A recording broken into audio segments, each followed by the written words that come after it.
All right, another word for N.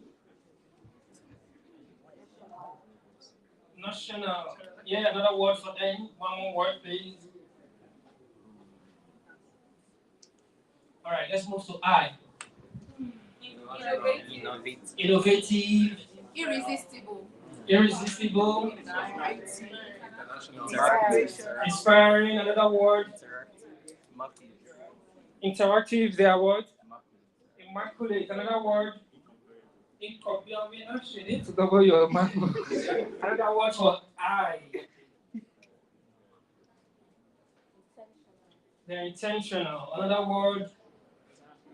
International. Another word. One more word. Can you give us a word? Give us a word for the moment. Speak to us. Speak to us. A word. Oh no. Another word. Irresistible. The app is very irresistible. You buy and sell. Of course. Someone give me for C. Yeah, capable. Capable. Convenient. Another word. Hmm? Yeah, what? He's not even sure. Is that the? Yeah, what? Candy. Another word. Credit. Incredible or credible? Another word. Customer centric. Huh? Customer centric. Success. You. Stop it. It's very centralized. Another word for C. Cost effective. Cost effective. Another word. Another word. All right. We move to upskill. A word for you. Upskill. Now let's move to P. A word for P. Two words and move. Program. Who is polite? A word for P. Proactive. All right. Move to S. Skill. Successful. Seamless. Another word. Stable. Stable. All right. Move to K.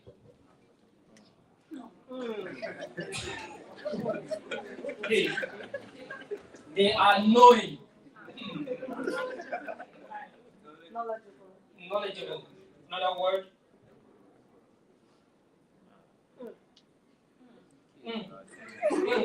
Oh, dear. Someone should bail us out.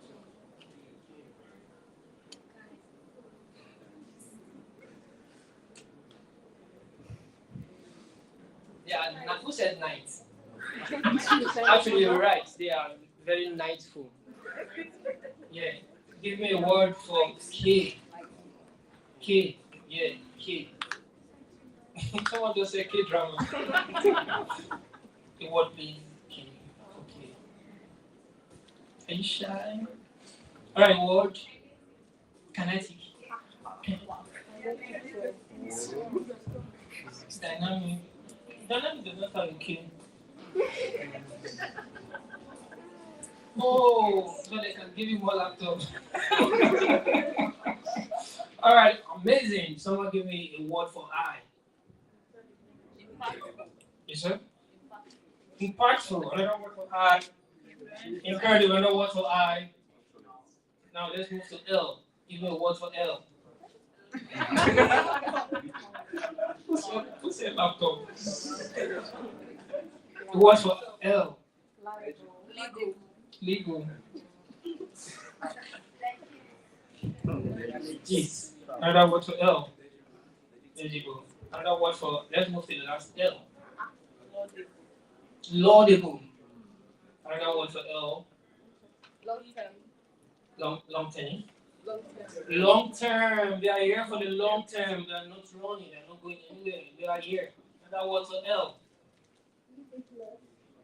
Give me a word for L. Even if it's love, just say it. Actually, they are loving. Yes, say it. They are love. They are legendary. All right, distinguished guests, ladies and gentlemen, we'll be having a musical interlude, and immediately after the musical interlude, we'll be coming up with the next segment on the program. Please kindly just bring out your phone and go to Instagram. Please, everybody, bring out your phone, please. While we still having a soft music from Zazu. Sorry. Please go to your Instagram and tag the word card tonic. Yeah, card tonic.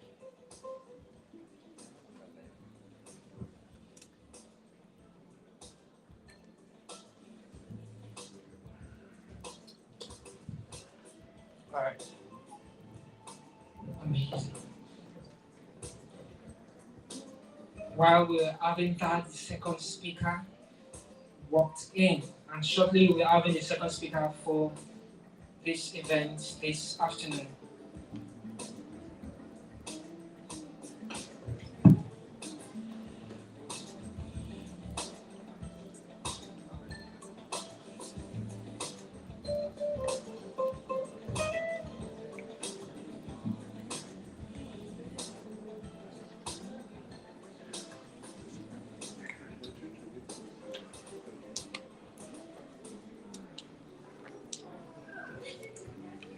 Okay.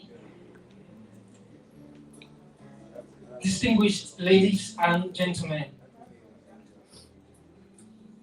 the next speaker that will about coming up on stage is a C-level business and technical leader in artificial intelligence (AI), digital innovations, business transformation, and strategic and geospatial data science, with over 22 years of experience with a doctorate degree from the University of London.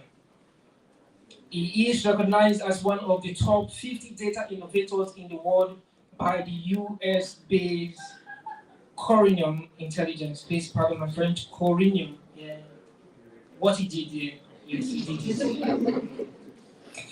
He is a winner of the is the winner of the Bill and Melinda Gates Foundation of Global Grand Challenge for his work on the use of AI, of artificial intelligence, large language models for financial inclusion.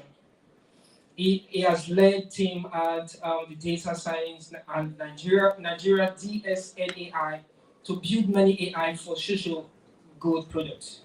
5 of which have been recognized by the UNESCO and the IRCAI as a part of global top 100 list of AI products for social impact in 2001 and 2022. 2021, sorry, and 2022. Okay, we just move over to this because it's quite long. He is the CEO of Data Science Nigeria DSNAI, where he has led world-class artificial intelligence, knowledge, research, and innovation in the ecosystem, which delivers high impact and transformational research and business use application.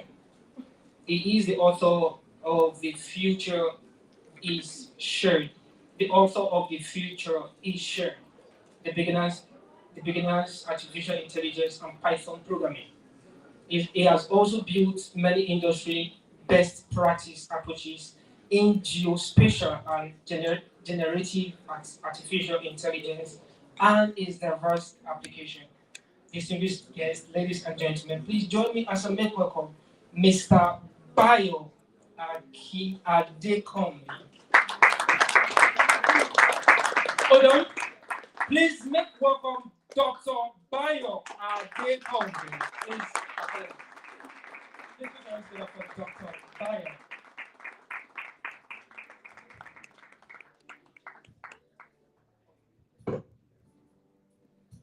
One more time, please put your hands together for Dr. Bayo.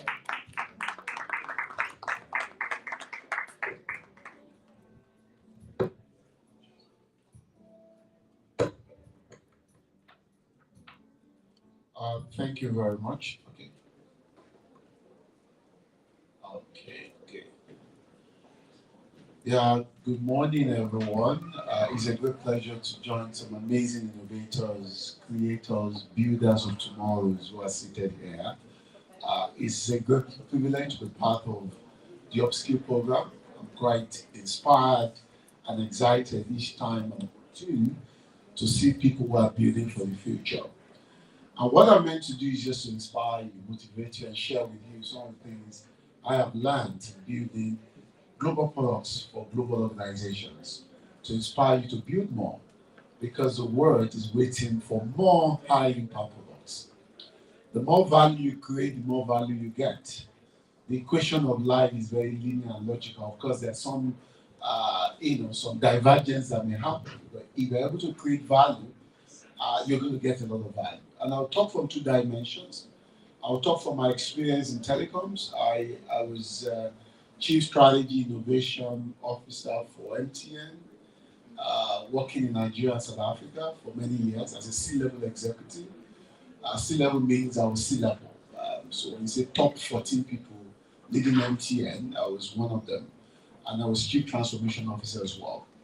And then from there, I joined Airtel Africa in the UK, supporting all these 17 countries in Africa, also leading innovation as Chief Innovation and Strategy Officer for Airtel Africa. I'm sure in one way or the other, you must have used those either MTN or Airtel. So I'm both yellow and I'm also red. Because I'm very proud of those two businesses, having been privileged to lead innovation for the two of them across Africa, serving almost 40% of African population. So, and I've traveled around those market, building products, building innovations, and delivering services. Of course, I now build products now as CEO of Data Science Nigeria Nicolize AI, where I build AI products for which I've won several awards. Just October 9, one of my latest products was released by Meta, that's Facebook, on their global page, celebrating an innovation from Africa.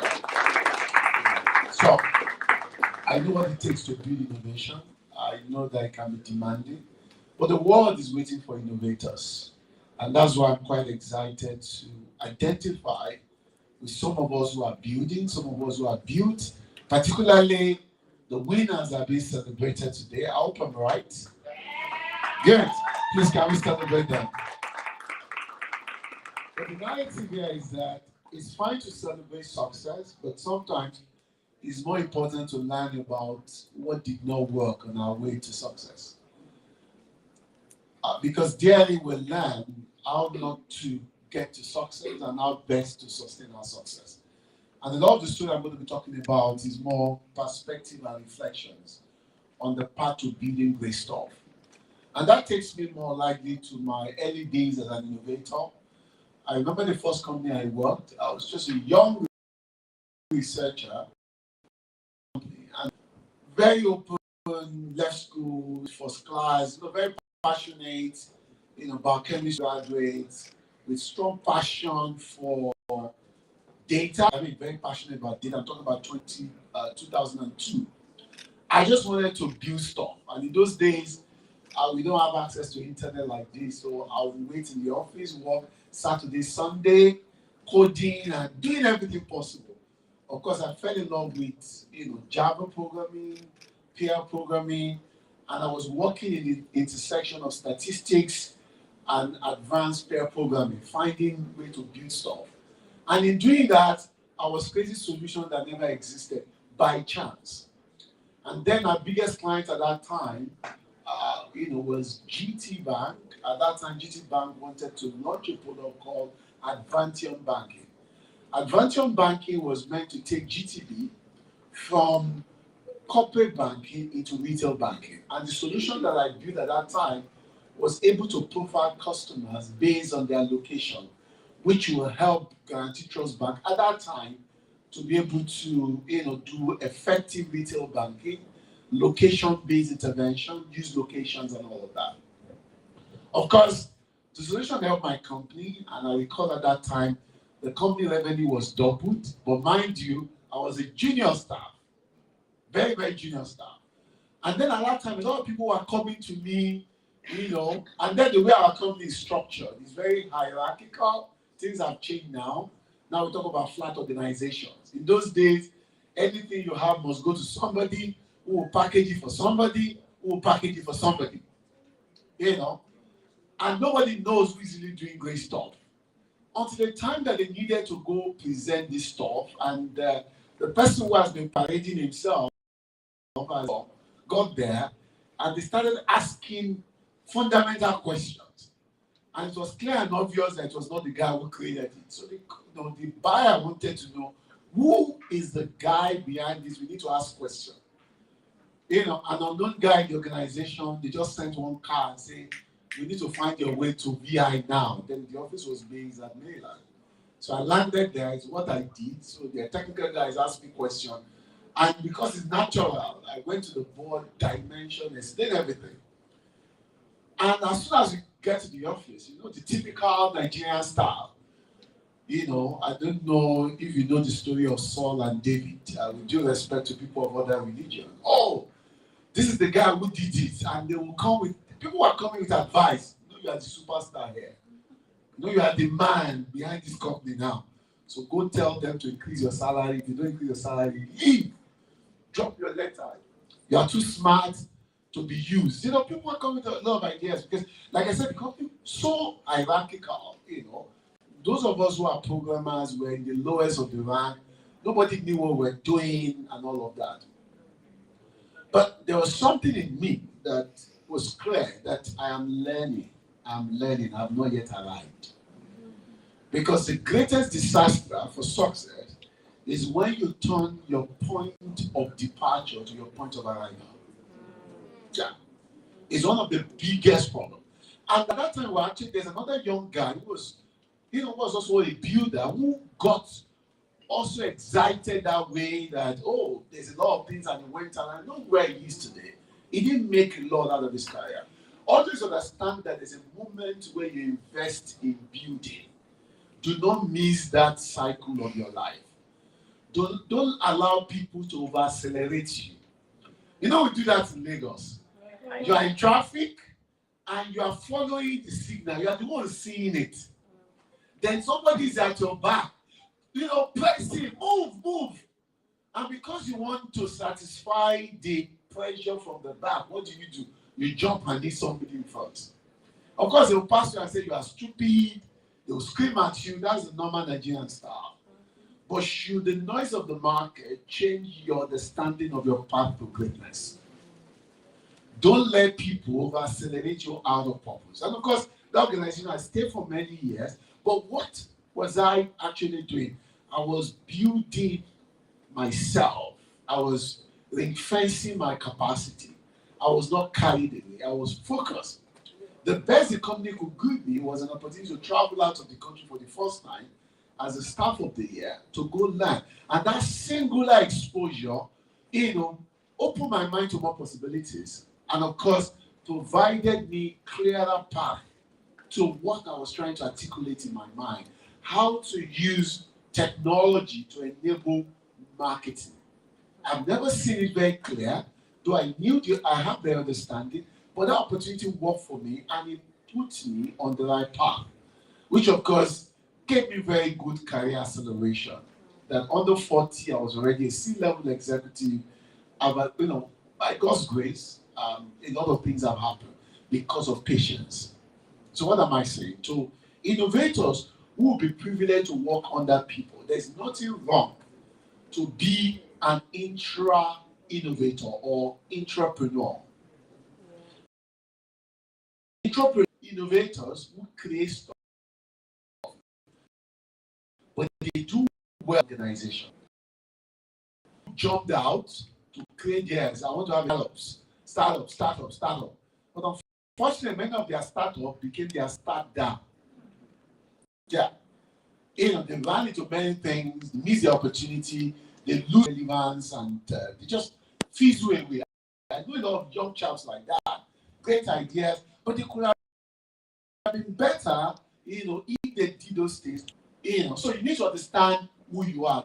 Don't join the bandwagon that everybody's creating something. You may just be somebody to help others to create. And that takes me to people that they are creating with. Don't abuse people. Don't build with people. Because the other thing that also forced a lot of people to go the path of building on their own is the fact that we have too many unfair business or startup guys who just want to be the only one. And in doing that, you will share and all of that. The companies of today must be collectively owned by everybody in the organization. And that's why I just started the startup now, and a significant percentage of our entire share value goes to our staff. The first set of staff that joined the organization and the future staff that will join. Shares is already provided. So when you join our company, you are not working only for salary. Wait. As soon as you enter into our shareship scheme, so that we own together, we build together. This next generation are not patient like many of us, that you can stay and be with you. If things are not clear and transparent from day one, they leave you with your story. And Gen Z don't have patience. They don't. These are people that wake up and they shake their body and they, I don't think I can work for that company again. The way they will come, they will just send you a letter and say, send me the bill for, is it not 1 month notice? They will send it to your account. I don't care. There's no tension. I don't feel like working for this organization again. There's nothing you need for them to be loyal to you. And that's why it's very, very important for you to be extremely transparent so that you are able to get them to understand your vision and get them to be part of what you're doing. The second thing I also want to establish is the universality of ideas, which is the fact that you're not the only one thinking. Whatever idea you have, get it to market, protect it, extend it, fund it, and build around it as you can. Because you are not thinking. I'm sure there are brilliant idea, and you are keeping it the internet or something, and you just that thing you thought you'd be keeping and managing. When I release this, I will shake. That somebody's already shaking everywhere. Everybody is thinking, and that's why the universality of idea pushes us to know that the world is far beyond your comfort zone. And the implication of that is the fact that somebody in India with an idea can sell to the Nigerian market even faster than you if you cannot act on time. Especially because the delivery of any idea is not universal. That's why Flutterwave went global so fast. Because ideas are now more universal than ever before, especially if they are technology innovations. They can go faster than you can ever imagine. And that's why partnership, collaboration, working with others becomes even more important. Being open to get more people to help your ideas to scale fast. Because a lot of young guys with great ideas will rather want to have 100% of the idea that is just worth $1 million. Hypothetically, $1 million. I want to have 100%. Rather than have 1% of a business that can be a $1 trillion business. Which one has more value? 100% of 1 million or 1% of 1 trillion? 1%. Sometimes you must be willing to give. You must be willing to let go. Don't be a grabber. Everything is for me.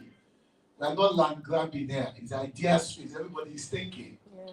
And mind you, if your idea is great enough, go and execute it alone.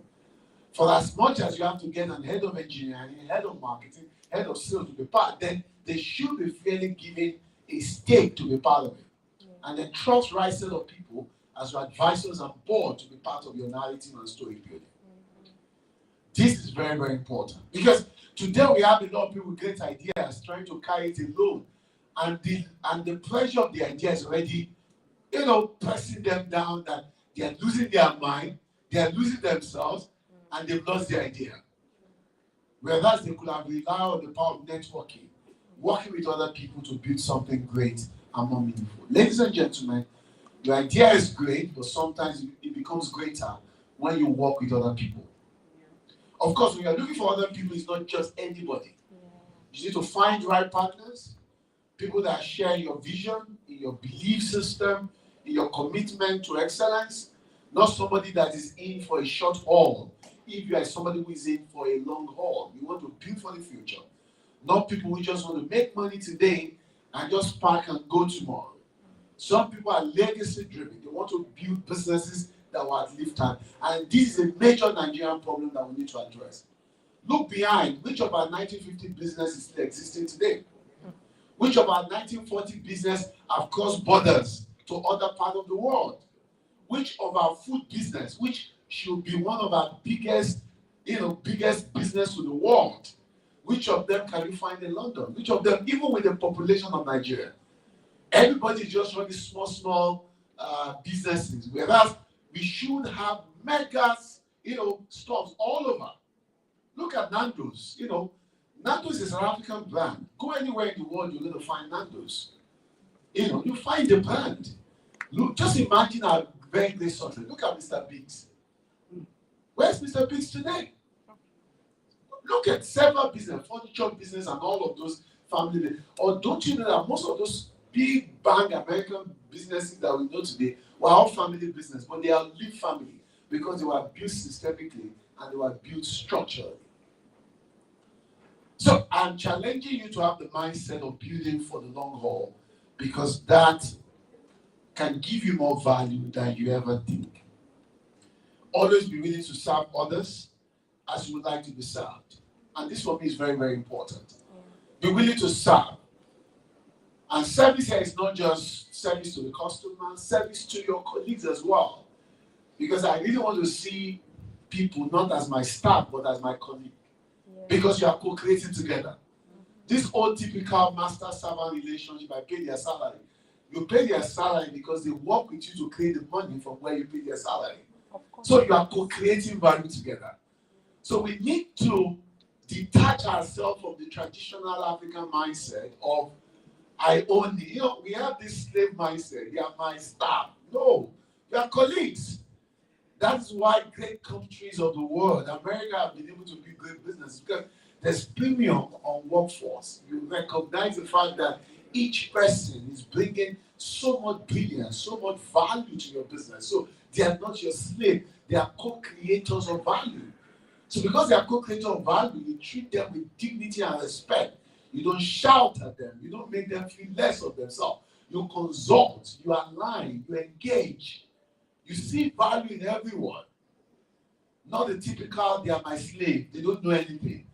If they don't know anything, you would not have recruited them. And if you recruited them and you think they don't know anything, then it's you who recruited them who doesn't know anything. That's the logic. So guys, I'm trying to challenge the typical Nigerianized business building mindset that have limited our capability to build world-class business that can compete favorably and outlive time. And that's why it's important for us to learn to build great businesses beyond ourselves. And that takes me to the next point.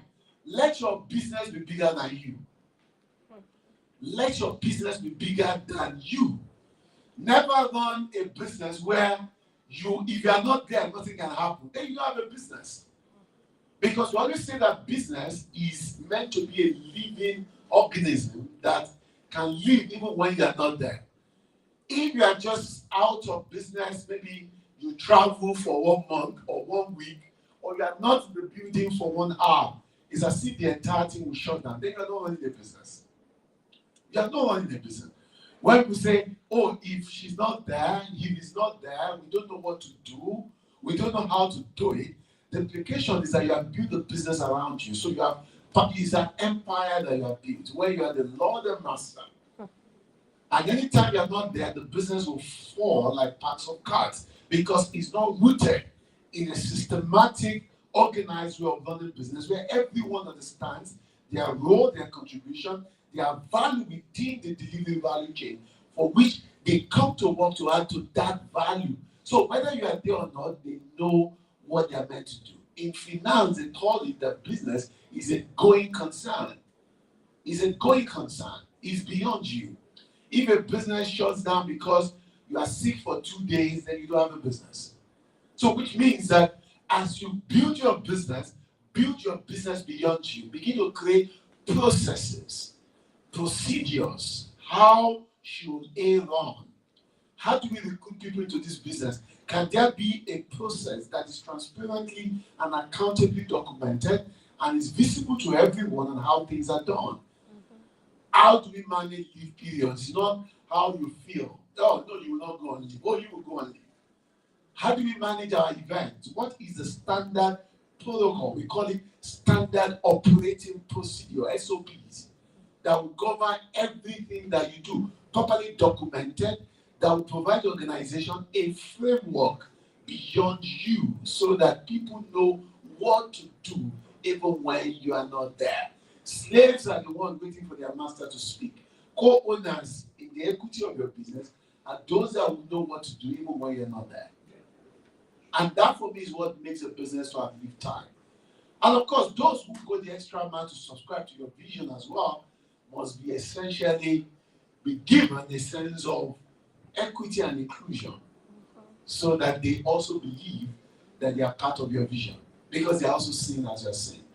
And they are complementing your work by adding value each day that they come to work, not just to sit around and just hang around, but because each day you are providing them a vision that is inspiring them. And that's my next point. Leadership is about big vision that drives people in the path of greatness that you want to chart for them. If you are a leader who cannot articulate a great vision for people, people will definitely break out and look for something else. I tell you, when people leave an organization, they're not necessarily leaving because they are tired or something, but because they can't see where you are taking them to. Because all the time they just see that things are all over the place, there's no sense of direction, there's no sense of we're going somewhere. Everything looks rudderless, lost in the ocean. If it is A that everybody is chasing after, let's run after A. If it is B, everybody runs after B. Now everybody's selling beans and plantain, let's go for it. Now everybody's going online, let's go for it. Now it's fashion show, let's go for it. Oh, what's the next thing? Of course, a mind that is big need to look for stability and consistency part that is clear for that I can see the end and I myself into it. Ladies and gentlemen, this is a journey, not just the destination. Now, this is also very important. As we seek to build, we can be overwhelmed with the results we are looking for, that we forget to live pain with excitement and calm. And that for me is one of the frustrations I've seen with a lot of startups who get burnt out because they are so fixated about where they are going that they cannot re-standardize their oh, guys, we seem to be losing steam. Can we step back? What we are trying to chase is not looking realistic. Can we be sincere to tell ourselves the truth? Guys, we will not get to where we're going at this moment. Can we step back and refire ourselves, recalibrate ourselves, follow this path? Because if we continue this way, we get burned out. I've seen a lot of young guys with great ideas, but they burn out so fast. They are not enjoying the journey. They are just fixated on the destination. When we were young, when we travel, whether it's even from Lagos to Abeokuta where I grew up, you will stop at different stations. And when you stop, people come and sell some few stuff, people will go ease themselves. That is the journey of life. Not that until I get there, that's when I'll start enjoying my life. Every moment should be a milestone. Celebrate every milestone.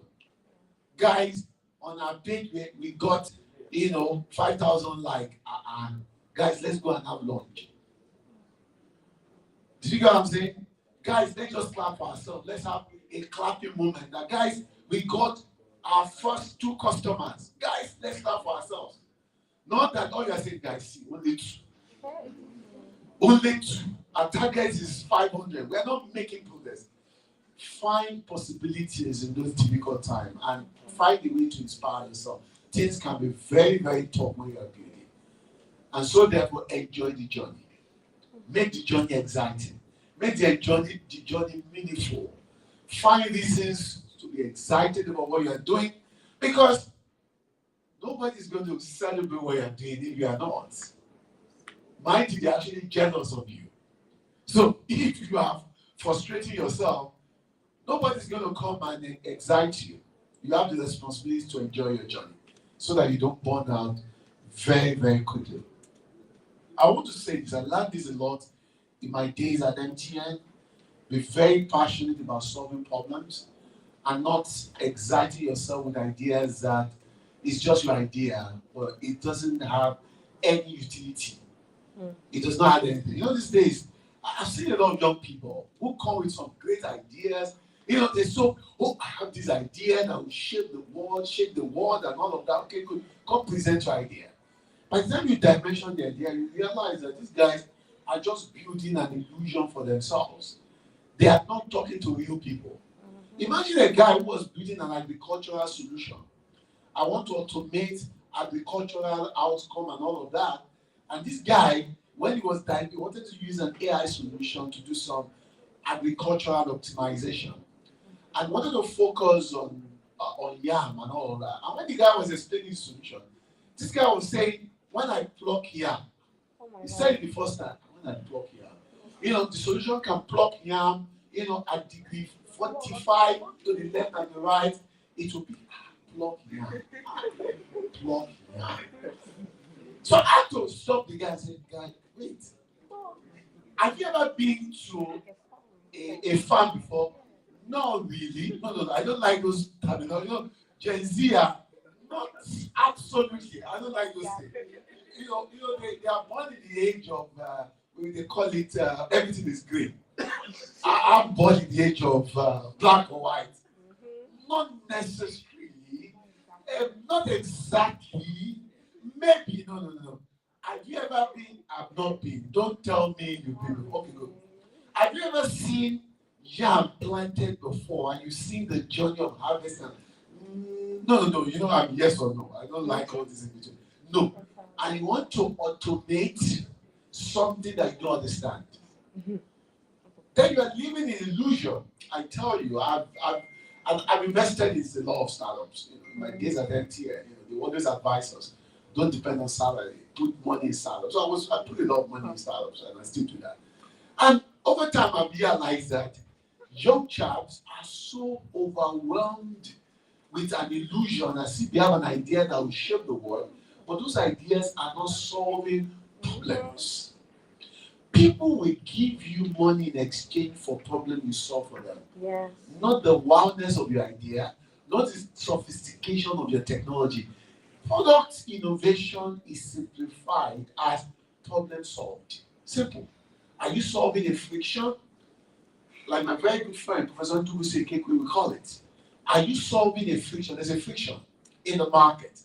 Friction about people traveling from A to B and to C. I'm bringing something that will take it off. And for that, I charge this value. And this is how I make money. I've seen products that are great ideas, but they are not monetizable. Yeah. There is no way you can package them into a B2B, that's business to business, or a B2C proposition that people can pay 10 naira per minute, 10 naira per hour, or sachetize it in a way that I'm buying a million sachet and I'm giving you 15 naira and do something to me. It's just an idea that cannot be broken into a productizable entity for return on value based on exchange that will happen in the marketplace. So what are you selling? What are you building? So we are not different from guys who work in the lab. Then maybe you should just go and work at IBM, where they can allow you to be in the lab for 5 years. Just wake up in the morning. Yeah, we're dimensioning the solar system. Of course, they are part of it where you are funded to just think. But of course, before you get to that level, you already have a PhD. You have a PhD in astrophysics. You have a PhD in metallurgical, engineering, and they're looking at how to optimize. Companies like IKEA and all of that, they all have labs where they're looking at people who are thinking about the future based on their very robust academic work.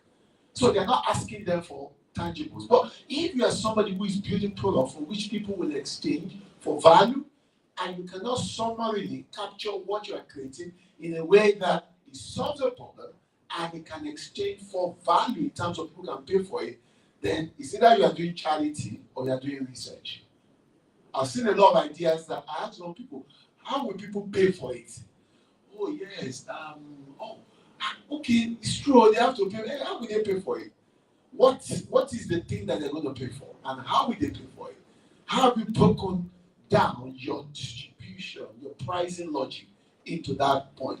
And the gameplay is that if you don't know it, be sincere that you don't know it, go and learn it. That's where I'm going.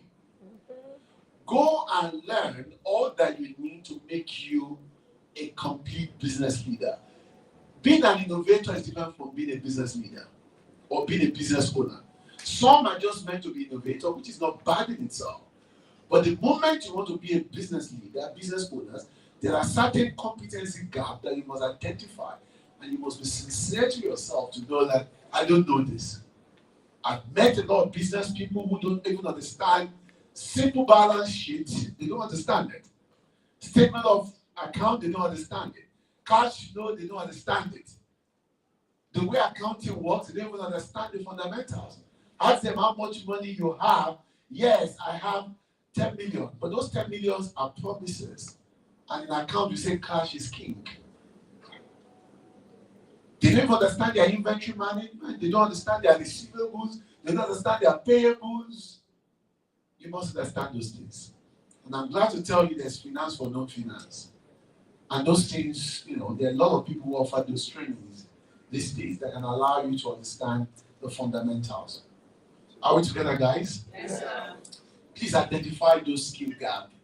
Because as a business leader, you are somebody who understands something about everything and everything about something. If you have not yet entered that level, you cannot lead a business. Where you know everything about something, that area, maybe it's fashion designing, you know everything about that area. That's the area you are focusing on.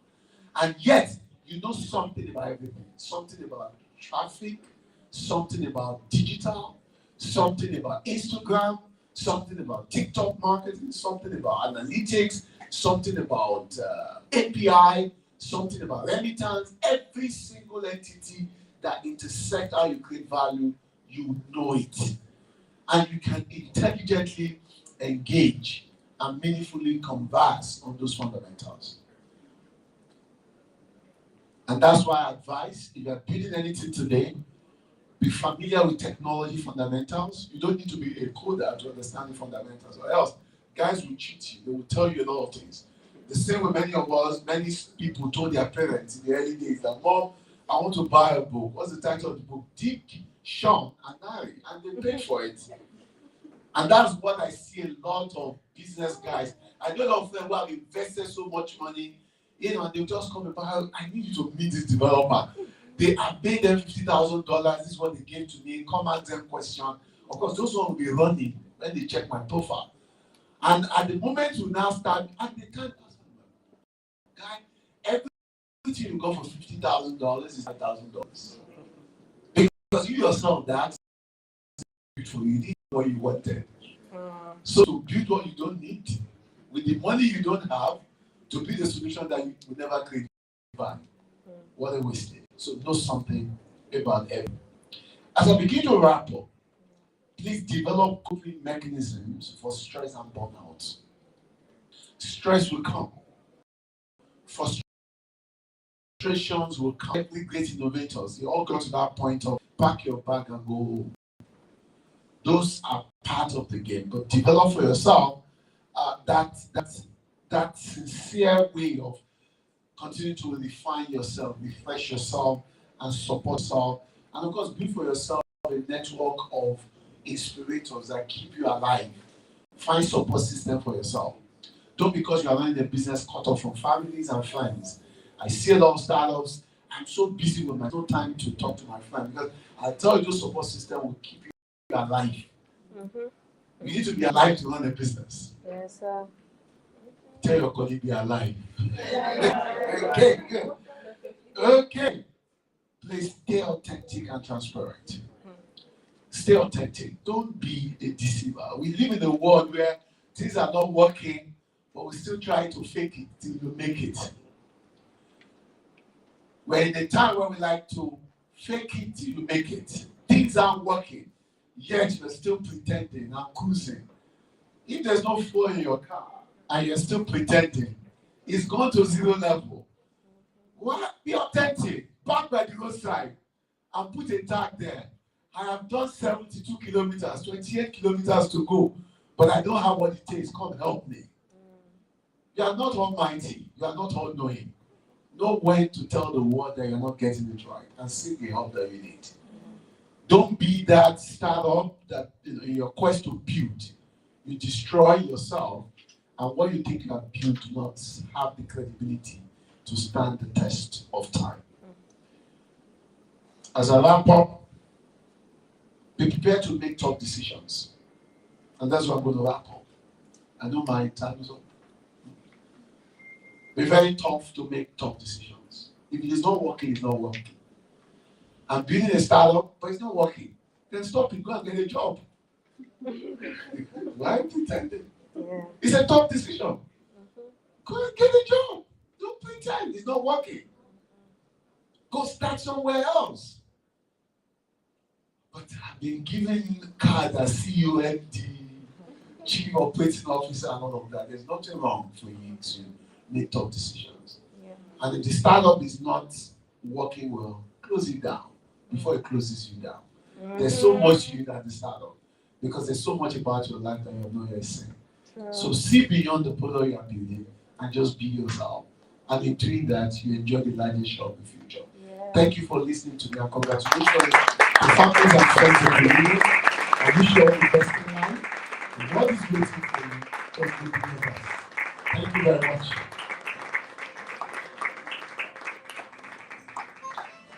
Thank you so much, Dr. Bayo, for those invaluable insights. Please, ladies and gentlemen, let's give him another round of applause for sharing those wisdom this afternoon. Thank you so much. Thank you so much, Dr. Bayo. So, sir, you made mention of salaries and saving. Do you know currently you save to an extent, and the next week your savings are saving you? Who believes? Save to an extent, you are shaking your head. Your savings starts saving you.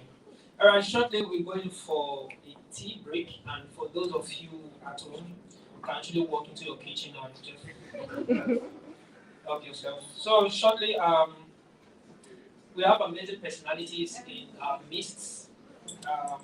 While Dr. Bayo was speaking, the work team, distinguished guests, ladies and gentlemen, please join me as I recognize the presence of the head of human resource, Annie Anne Mbene. Please celebrate Annie Mbene, the head of human resource. Please proud of Atoye. Please make it louder. Come on. And also celebrate the COO, the Chief Operating Officer, or the Chief Operational Officer. You can actually use them all together. Please celebrate the presence of Vivian Mbene.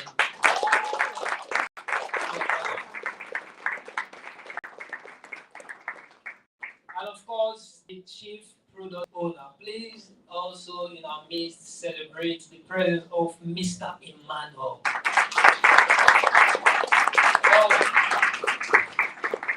I think we spoke earlier on, and when I did, okay, all right. Okay. Please celebrate the HR one more time, please. Just walk in. Thank you.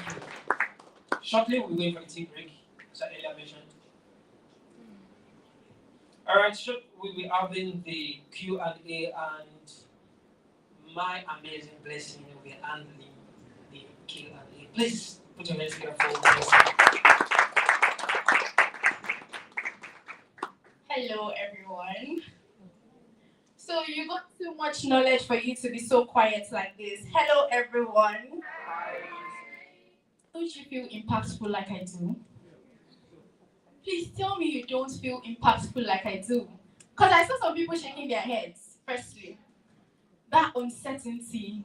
When he spoke, you were like, ah, yes, that's what it is. That business that no work, that's what it is. You were shaking your head. I saw you. You nodded several times. And in my mind, I'm like, are you certain? Anyway, he talks about reflexes. He talks about, universal ideas. You have to have universal ideas. And then you also have to work with someone sometimes. How do you identify the people you work with? Don't work with people that will bring down your ideas. So now this is my question and answer segment. I saw so many people shaking their heads. I'm not going to ask, you've already raising your hands. Uncertainty. Oh yeah, let's give you certain questions. All right, thank you very much. Thank you, sir, for the session. I have two questions actually. The first one is related to you're working for a particular company and they don't seem to really value your ideas. But you know the reason you joined the company is because you you're in line with what you're building and you feel that what you're building will take you somewhere. You know, when you have a solution that you have a vision for the solution and you're working for the company. But like I said, the idea is part. And the pay is pretty good, but not to your standard or to your skill set, like where you want to be.